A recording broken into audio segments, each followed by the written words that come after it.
Au nom d'Allah, bienvenue sur ma chaîne YouTube. Que la paix et la bénédiction de Dieu soient sur vous, mes frères et sœurs en Dieu. Qu'il vous couvre de sa miséricorde ainsi que ses bienfaits. Je suis toujours très heureuse de vous retrouver aujourd'hui pour partager avec vous mes visions pieuses qu'Allah, par sa grâce et sa miséricorde, m'a octroyées. Je lui en suis reconnaissante et je l'en remercie. J'approche de la fin de mon livre où je vous ai raconté tous mes rêves magnifiques qui ont duré pendant 7 années. J'espère que ces rêves vous ont aidé et vous aident à raffermir votre foi et vous rapprochent de votre Créateur par son amour et sa clémence. Le rêve que je vais vous raconter aujourd'hui m'a amené à me poser beaucoup de questions. Car ces rêves, pour moi, traitent de l'eschatologie de la fin des temps. Moïse, paix sur lui, est traité souvent dans l'eschatologie et dans le Coran. Il a été le premier prophète à amener les lois de Dieu à l'homme et ses commandements. Il a délivré son peuple des jougs de l'esclavage et de ce tyran qui était Pharaon. Les anges, une nuit, m'ont révélé que nous étions revenus au temps de Moïse et des pharaons, et que le triangle dominait le monde. Le triangle veut dire les forces du mal. Comme souvent nous le voyons, les histoires se répètent. Le Coran raconte plusieurs fois l'histoire de Moïse et Pharaon. Il contient plus d'histoires sur Moïse que sur d'autres prophètes. Le Coran parle de Moïse aussi dans la sourate La Caverne. Cette sourate traite de l'eschatologie de la fin des temps et protégera les croyants de l'arrivée du Dajjal antéchrist à la fin des temps. Si vous la récitez tous les vendredis et apprenez les 10 premiers versets et les 10 derniers, cette sourate est riche en enseignements et vous protégera de cet antéchrist à la fin des temps. Allah, par cette récitation quotidienne, vous octroiera une lumière. Mon rêve commence ainsi. J'arpente la vieille ville de Jérusalem. Je rencontre une dame vêtue d'une robe longue, d'un fin tissu, lui tombant jusqu'aux pieds. Un voile de même tissu sur sa tête. Elle ressemblait à une personne de l'ancien temps. Elle me dit « Veux-tu visiter la tombe de Moïse qui se trouve, semble-t-il, à Jérusalem ?» J'accepte de la suivre. Nous arrivons près d'un grand mausolée où plusieurs tombeaux se trouvaient. Il y avait plusieurs personnes qui étaient là et des rabbins. Puis tout à coup, j'entends une musique et un bruit assourdissant qui résonnait à nos oreilles. J'étais très indignée car il ne respectait pas la sépulture de ce saint homme. Et tout à coup, la sainte dame m'apparut et me sourit et me dit de ne pas m'inquiéter car le tombeau de Moïse était préservé et caché. Dieu, par sa grâce, l'a mis dans un lieu sûr et inconnu des hommes. Cela me rassura. Ce qui m'a paru troublant dans ce rêve est que cette sainte femme m'a parlé par télépathie. Aucune voix ne sortait de sa bouche, comme on dit. Son âme a parlé à mon âme en direct. C'est assez impressionnant, mais tout cela, dans mon rêve, me paraissait normal.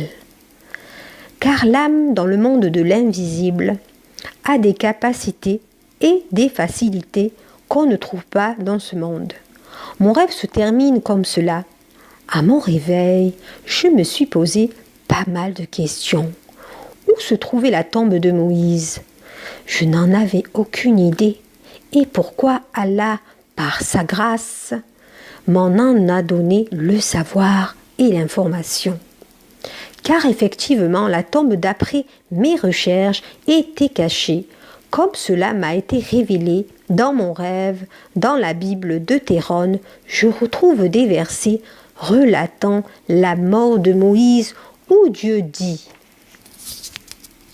que sa tombe était cachée, car Moïse mourut à 120 ans avant d'atteindre Jérusalem, près de la vallée de Moab. Deutéronome chapitre 34, versets 5 à 6. Moïse, le serviteur de l'Éternel, mourut là, dans le pays de Moab, conformément à l'ordre de l'Éternel. L'Éternel l'enterra dans la vallée, dans le pays de Moab. Personne n'a su où était le tombeau de Moïse jusqu'à ce jour. On conçoit facilement que Moïse, qui a promu la lutte contre les idoles, ne devienne pas lui-même l'objet d'un culte idolâtre. Et Dieu n'a pas permis aussi qu'il meure avant l'entrée en terre promise. Tout cela reste un mystère que sauf Allah connaît. Car Moïse mourut par la bouche de Dieu, sur ordonnance de son Seigneur. Moïse aurait voulu fouler ses pieds sur la terre promise. En islam, Moïse, connu sur le nom de Moussa, est le prophète le plus cité dans le Coran, au moins 136 fois. Il fait partie des grands prophètes. Les circonstances de sa mort sont peu connues. Hormis quelques hadiths d'après les écrits, il se situerait pas loin de la Palestine. Mais personne n'en sait rien. Les hadiths à ce sujet restent litigés. Allah a voulu en garder le secret. Voilà pourquoi personne ne le sait vraiment. L'endroit est inconnu des hommes. Cette sanction divine reste énigmatique. Comme dans mon rêve, beaucoup pensent avoir trouvé sa tombe, mais ne sont pas sûrs. Ce qui est sûr, c'est qu'Allah l'a préservé des hommes et pour des raisons qui restent à ces jours inconnues et qui appellent au questionnement. Certains disent, il est vraiment mort, où se trouve son lieu? On sait dans le Coran que l'arche d'alliance, où se trouvent les tablettes de la loi, et le bâton de Moïse seront retrouvés à la fin des temps. Le Coran dit dans la sourate El-Baqara, le signe de son investiture sera le coffre, l'arche. Va vous revenir, objet de quiétude, inspiré par votre Seigneur, et contenant les reliques de ce que laissèrent les familles de Moïse et d'Aaron.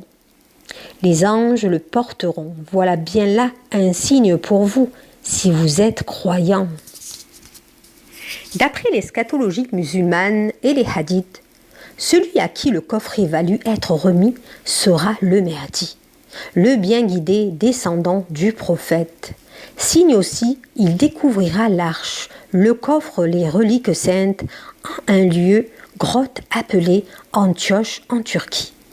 Il y trouvera le bâton de Moïse, les reliques et les tablettes, ainsi que le turban de son frère Aaron et la manne cachée. Cela prouvera à toute l'humanité que le Mahdi est bien le descendant du prophète Mohammed, paix sur lui, et son envoyé comme guide pour tous les hommes et pour toutes les religions monothéistes.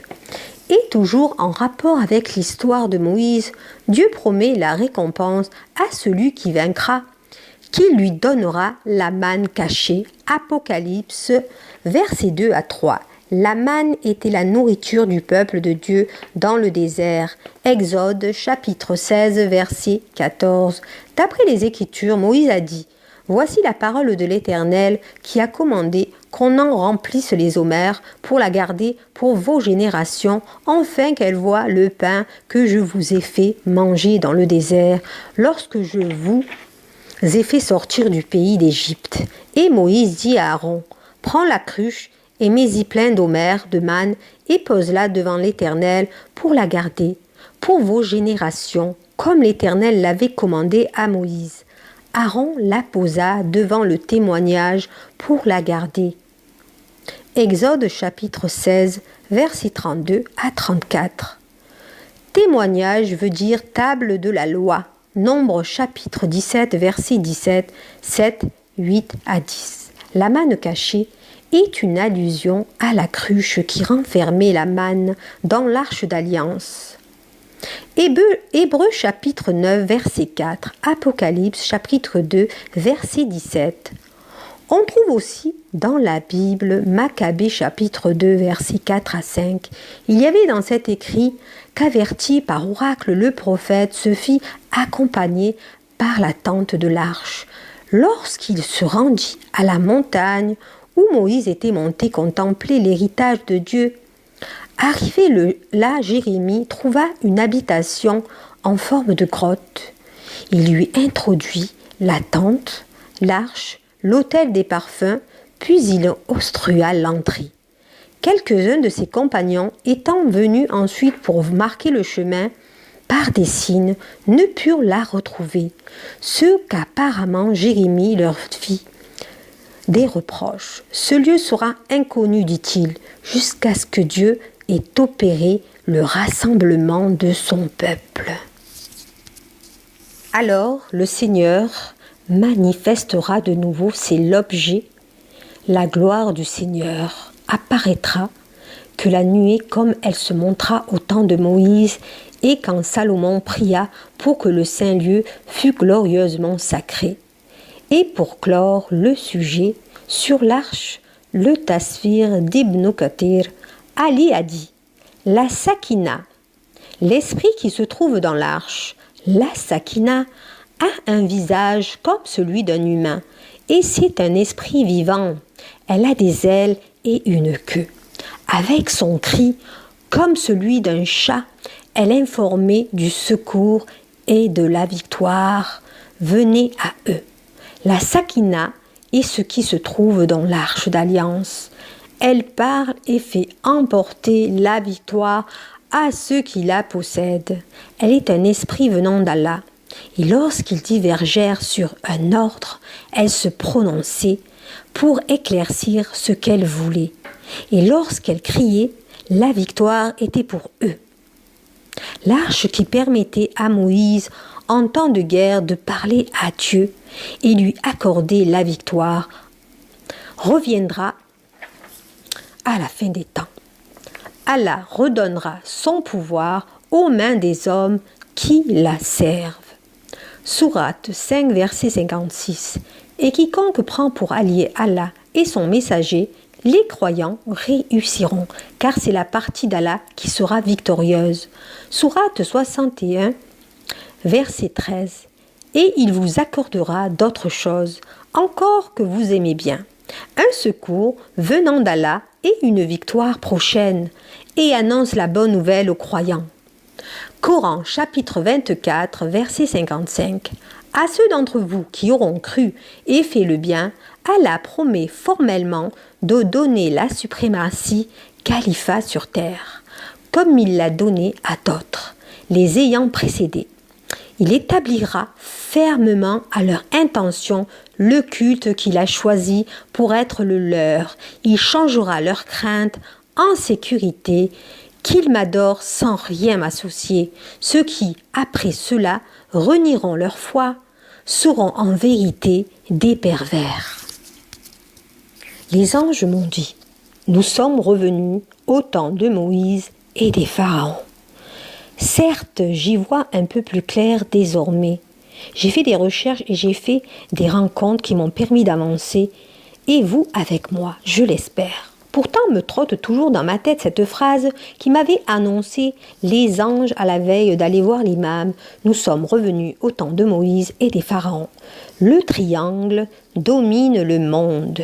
Depuis quelque temps, j'avoue, j'essaie de chercher, je compute et je visite de nombreux sites internet.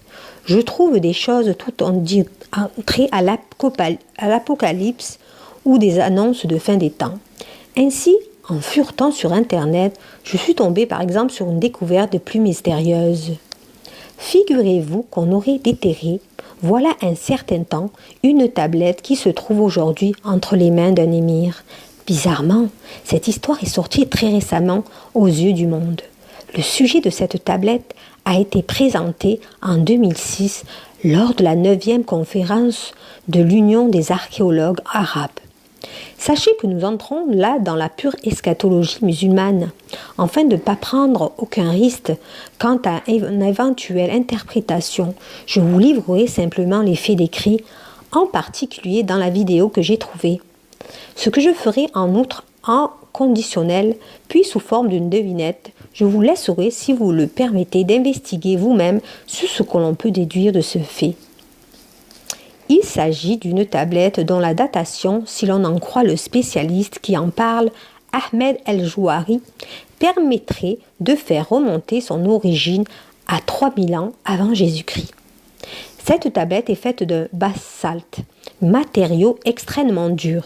S'il en est par conséquence difficilement maëlable par la sculpture fine et détaillée, son propriétaire actuel ne sait pas exactement où elle a pu être dénichée. Sans doute dans le sud de la Syrie ou dans les ruines juives au nord de Médine. Elle a l'étrange particularité de présenter sur la même surface une dizaine de dessins qui, selon la position horizontale ou verticale, seront, selon l'angle d'où on regarde, constituer ensemble des images différentes. Cela, de l'avis de l'archéologue, sera unique. Ainsi, sur la face A, en position verticale, on peut voir nettement le visage d'un homme de profil. Je vous passe les détails. Il s'agirait sans doute de Moïse, facilement identifiable grâce à ses fameux dessins, de multiples éléments et lettres encastrés à noter des reliefs de sculpture malgré la dureté de la matière. Ces divers éléments sont véritablement sur la base du verset de la Bible, mais également sur des versets du Coran révélés des milliers d'années après la construction probable de cette plaque.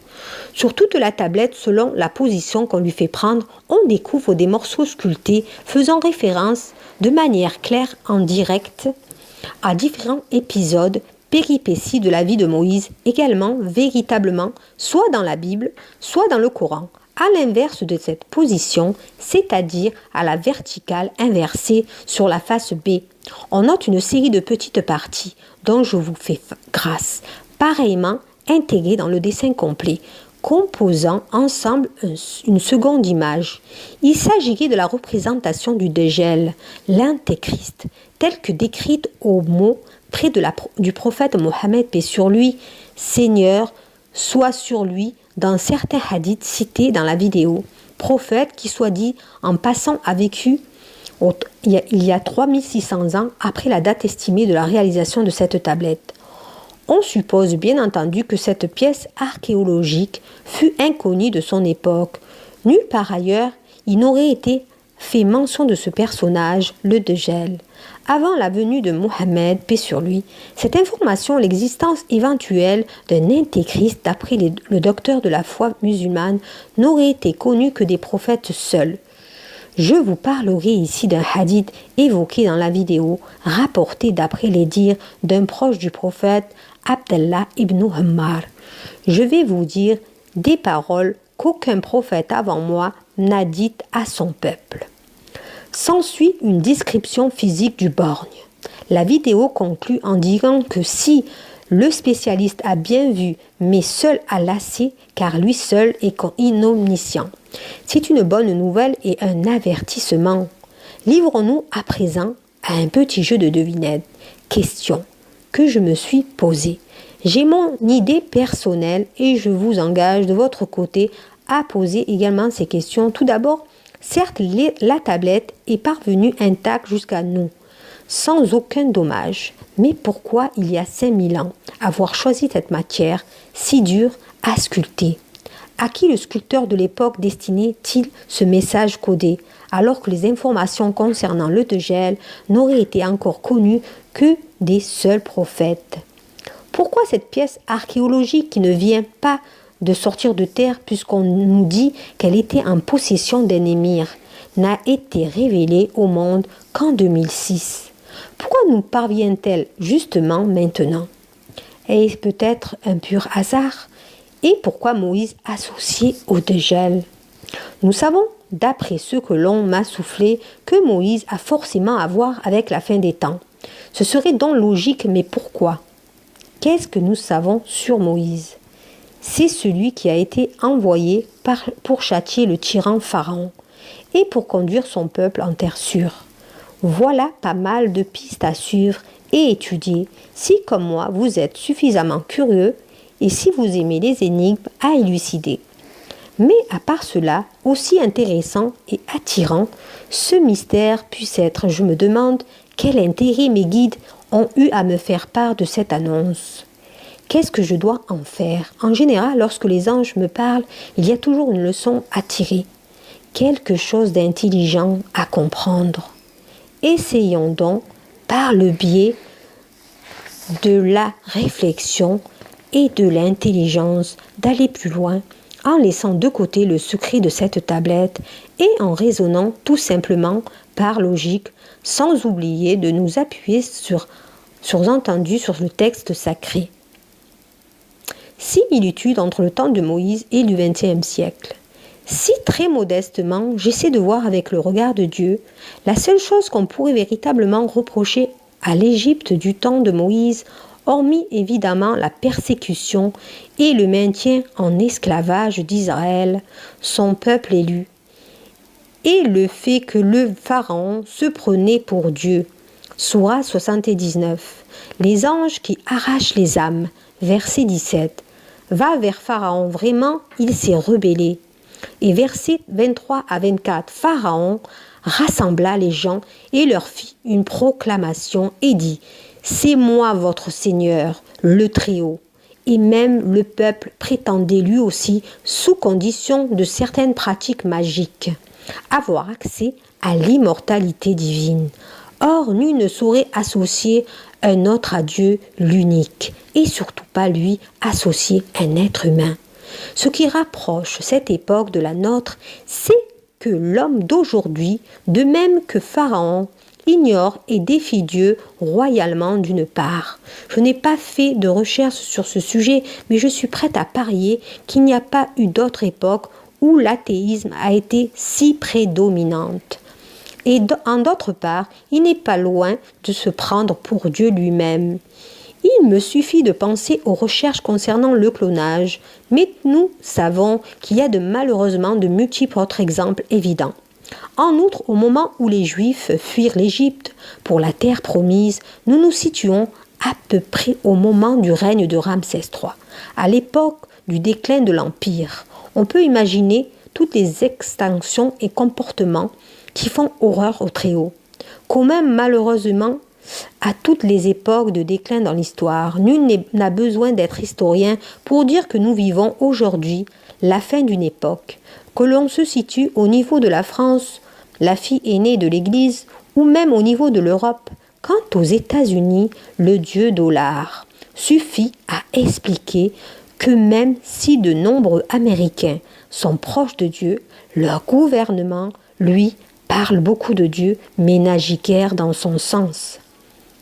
Que le peuple de Dieu soit mis en esclavage, enfin même si ce n'est plus de l'esclavage tel qu'on l'entendait au temps des pharaons, la similitude est proche. Aujourd'hui, si l'on considère ce qui nous rend esclaves et nous aliène, c'est l'argent, le matérialiste, l'avoir qui prime sur l'être. Mais surtout, ce qui me choque, c'est d'entendre en ce moment, presque à chaque jour, à la télé, prononcer le mot « exode ». On ne dit plus migration, mais exode. Tous les migrants qui fuient leur pays respectifs sont nombreux.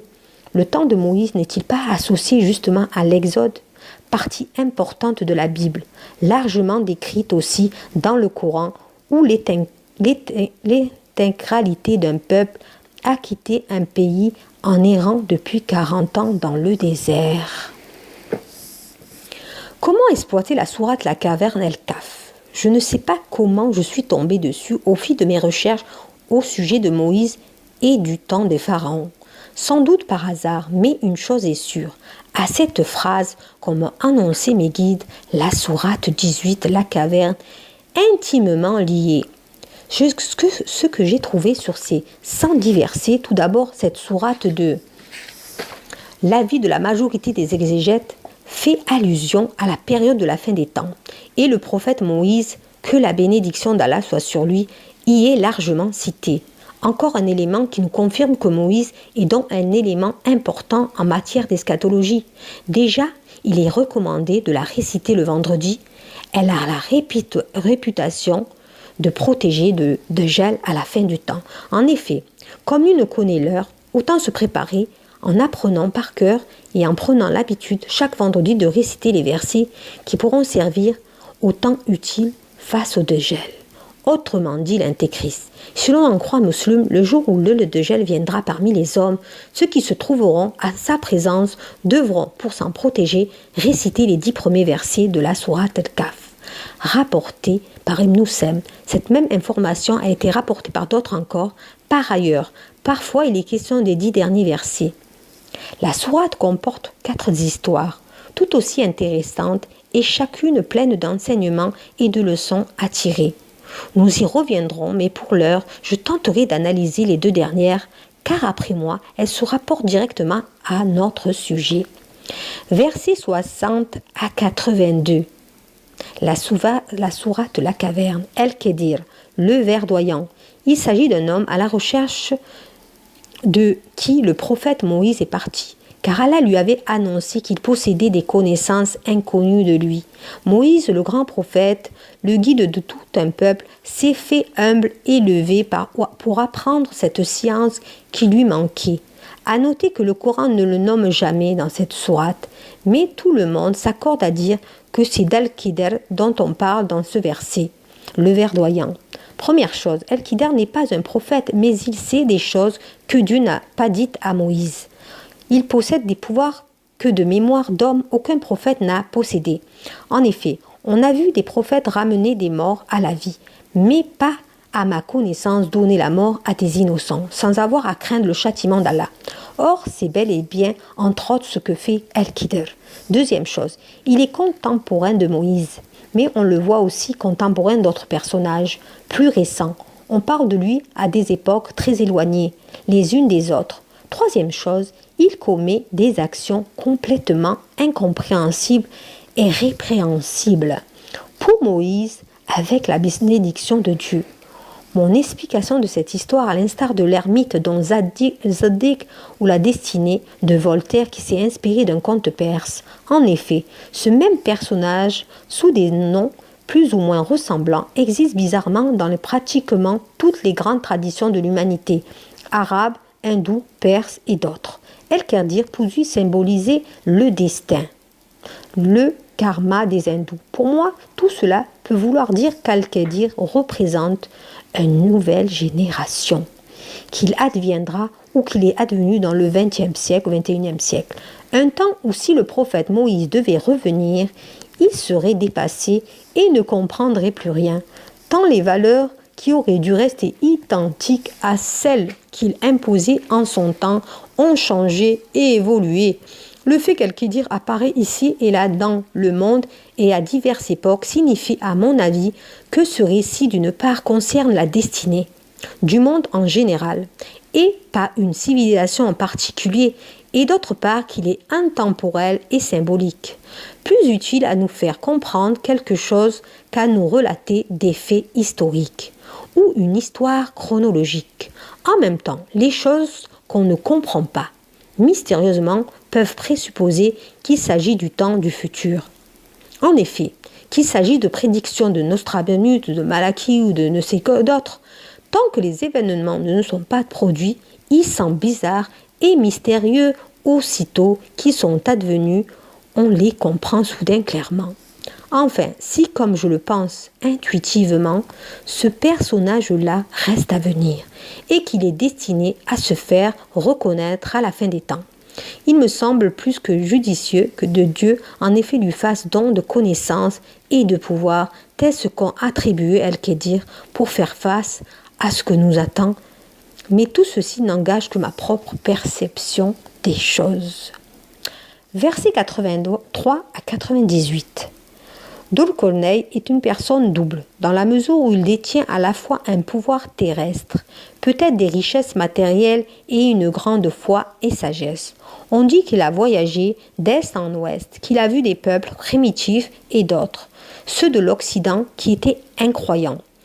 Il est ensuite sollicité par un peuple pour construire un mur qui les protégera d'envahisseurs, Gog et Magog. Comme je fais le rapprochement avec ce qui se passe aujourd'hui, Dolcorneille a été investi par le Seigneur de tous les moyens disponibles sur Terre, voire aujourd'hui le progrès et les moyens techniques modernes qui nous permettent d'accomplir de plus en plus de choses. Il accepte d'aider les hommes qui font appel à lui. Il est prêt à utiliser les moyens techniques de sa connaissance. Dieu n'est pas contre le progrès tant que celui-ci va dans le bon sens. Pour aider et bâtir et qui n'est pas utilisé pour la destruction, on voit que tout ce qu'on peut lui payer en argent pour son travail n'est rien à côté du don de Dieu, c'est-à-dire la foi et la promesse du paradis contre les bonnes œuvres. J'en tire une leçon pour l'homme aujourd'hui qui obéit qu'à l'argent et oublie Dieu dans sa course, pour le pouvoir, au point parfois de se prendre lui-même pour Dieu. On nous rappelle ici que tout ce que l'homme construit est temporaire et peut être détruit par Dieu dès qu'il veut, selon sa promesse. Le verset 98 et les suivants sont une annonce directe de la fin des temps, en punition de l'infidélité et du comportement des hommes. En effet, si l'on prend ces versets au pied de la lettre, il est clair que ce mur, construit par Dolcorneille avec l'aide du peuple qui lui avait demandé protection, sera le moment venu aisément renversé par le Seigneur, si cela est sa volonté. Ce faisant, le fameux Gog et Magog, envahisseurs symboliques, déferleront, et ce sera terrible sans doute. Il dit: c'est une miséricorde de la part de mon Seigneur, mais lorsque la promesse de mon Seigneur viendra, le mur nivellera, et la promesse de mon Seigneur est vérité. Nous les laisserons ce jour-là déferler comme les flots les uns sur les autres, et on soufflera de la trompe, et nous les rassemblerons tous.